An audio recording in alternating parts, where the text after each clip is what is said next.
ಆತ್ಮೀಯ ಸ್ನೇಹಿತರೆ, ಇವತ್ತು ಒಂದು ವಿಚಾರವನ್ನು ಹೇಳೋಕ್ಕೆ ಬಯಸಿದೆ ನಾನು. ನೋಡಿ, ಇವತ್ತು ನಮ್ಮ ಭಾರತದಲ್ಲಿ ಸಾಯ್ತಾ ಇರೋದು ರೈತರಲ್ಲ, ಯಾವ ಥರ ವಯಸ್ಸಾದರೂ ಕೂಡ ಅಲ್ಲ.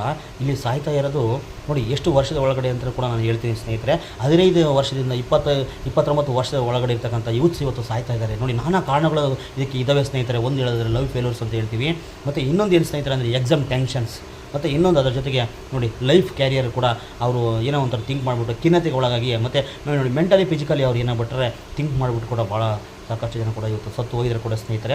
ನೋಡಿ, ಒಂದು ವಿಚಾರ ಹೇಳ್ತೀನಿ ಸ್ನೇಹಿತರೆ. ಇದನ್ನು ಮೆಡಿಕಲ್ ಸೈನ್ಸಲ್ಲಿ ಏನಂತ ಕರೀತಾರೆ ಅಂದರೆ ಅನಾಕ್ಸಿಟಿ ಅಂತ ಹೇಳಿ ಕರೀತಾರೆ ಸ್ನೇಹಿತರೆ. ನೋಡಿ, ಅಂದರೆ ಈ ಶ್ರೀಕೃಷ್ಣ ಒಂದೇ ಮಾತು ಹೇಳ್ದ, ಕುರುಕ್ಷೇತ್ರ ಯುದ್ಧ ಮಾಡೋ ಟೈಮಲ್ಲಿ ನೋಡಿ ಶ್ರೀಕೃಷ್ಣ ಹೇಳಿದ್ದು ಒಂದೇ ಮಾತು ಏನಂದರೆ, ಭಗವದ್ಗೀತೆ ಅಂದರೆ ನೀನು ಪೂಜೆ ಮಾಡಬೇಡ, ನಾನು ಹೇಳೋ ಮಾತುಗಳನ್ನು ನೀನು ಕೇಳು ಅಂತೇಳಿ ಡಿಪ್ರೆಷನ್ಗೆ ಒಳಗಾಗಿರ್ತಕ್ಕಂಥ ಅರ್ಜುನಿಗೆ ಹೇಳಿರ್ತಕ್ಕಂಥ ಶ್ರೀಕೃಷ್ಣವಾದ ಮಾತುಗಳು ಏನಪ್ಪ ಅಂದರೆ, ನೀನು ಎದ್ದೇಳು, ನೀನು ಯುದ್ಧ ಮಾಡು ನೀನು. ನೋಡಿ, ಅಂದರೆ ಅರ್ಜುನ ಏನು ಡಿಪ್ರೆಷನ್ ಆಗಿರ್ತಾನಲ್ಲ, ಆ ಡಿಪ್ರೆಷನನ್ನು ಹೋಗಲಾಡಿಸ್ಬಿಟ್ಟು ಅಂದರೆ ಅರ್ಜುನನಿಗೆ ಶ್ರೀಕೃಷ್ಣ ಧೈರ್ಯ ತುಂಬ್ತಾನೆ ಸ್ನೇಹಿತರೆ. ಒಂದು ತಿಳ್ಕೊಳ್ಳಿ ಇಲ್ಲಿ. ಅಂದರೆ ಅದಕ್ಕಿಂತ ಮುಂಚಿತವಾಗಿ ಅರ್ಜುನ ಆ ಒಂದು ಕುರುಕ್ಷೇತ್ರ ಯುದ್ಧ ಭೂಮಿಯಲ್ಲಿ ಅಂದರೆ ನಡುಕ ಅಂದರೆ ಒಂಥರ ಮೈಯೆಲ್ಲ ಒಂಥರ ಬೆವರು ಬಿಟ್ಟು ನೋಡಿ, ಅವನ ಕೈಲಿರ್ತಕ್ಕಂಥ ಧನಸ್ಸು ಕೂಡ ಕೆಳಗಡೆ ಬೀಳುತ್ತೆ, ಮತ್ತು ಅವನ ಕೈಕಾಲುಗಳು ಕೂಡ ನಡುಕ ಹುಟ್ಟಿರ್ತವೆ. ನೋಡಿ, ಬಟ್ ಶ್ರೀಕೃಷ್ಣ ಒಂದೇ ಮಾತು ಹೇಳ್ತಾನೆ, ನಪುಂಸಕ ಥರ ಅಂತ ನೀನು ಆಡಬೇಡ, ನೀನು ಎದ್ದೇಳು, ನೀನು ಯುದ್ಧ ಮಾಡು.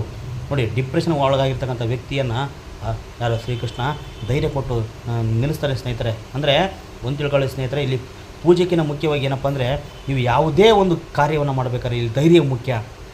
ಬಂಡ ಧೈರ್ಯ ಇರಬೇಕು ಸ್ನೇಹಿತರೆ. ಬಂಡ ಧೈರ್ಯ ಇರಬೇಕು, ನಂಬಿಕೆ ಇರಬೇಕು, ವಿಶ್ವಾಸ ಇರಬೇಕು. ನೋಡಿ, ಆ ಕೆಲಸವನ್ನು ಶ್ರೀಕೃಷ್ಣ ಮಾಡ್ತಾನೆ ಸ್ನೇಹಿತರೆ. ಅದಕ್ಕೆ ಶ್ರೀಕೃಷ್ಣನನ್ನು ಯಾಕೆ ಪ್ರತಿಯೊಬ್ಬರು ಇವತ್ತು ನೆನೆಸ್ತಾರಂದರೆ ಅದಕ್ಕೆ ನಾನಾ ಕಾರಣಗಳಿದ್ದಾವೆ. ಶ್ರೀಕೃಷ್ಣ ಮೋಟಿವೇಶನ್ ಪವರ್ ಅಂತೇಳಿ ನಾವು ಕರಿತೀವಿ.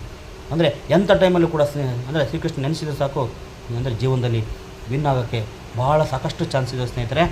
ಅದಕ್ಕೆ ಹೇಳ್ತೀನಿ, ಭಗವದ್ಗೀತೆಯನ್ನು ಓದಬೇಡಿ ದಯವಿಟ್ಟು. ಅದರಲ್ಲಿ ಇರ್ತಕ್ಕಂಥ ಪ್ರತಿಯೊಂದು ಘಟ್ಟವನ್ನು ಅದನ್ನು ತಿಳ್ಕೊಬೇಕು ಸ್ನೇಹಿತರೆ. ಆಗಿದ್ದಾಗ ಮಾತ್ರ ನಿಮ್ಮ ಜೀವನದಲ್ಲಿ ಭಗವದ್ಗೀತೆಯನ್ನು ನೀವು ಅದನ್ನು ತಿಳ್ಕೊಂಡಂಗೆಲ್ಲ ಏನಾಗುತ್ತೆ, ನಿಮ್ಮ ಜೀವನದಲ್ಲಿ ನೀವು ಯುದ್ಧವನ್ನು ಕೂಡ ನೀವು ಗೆಲ್ತೀರಾ ಅಂತ ಹೇಳ್ತಾ ಈ ವಿಡಿಯೋವನ್ನು ಶೇರ್ ಮಾಡಿ ಸ್ನೇಹಿತರೆ. ಓಕೆ, ನಮಸ್ಕಾರ.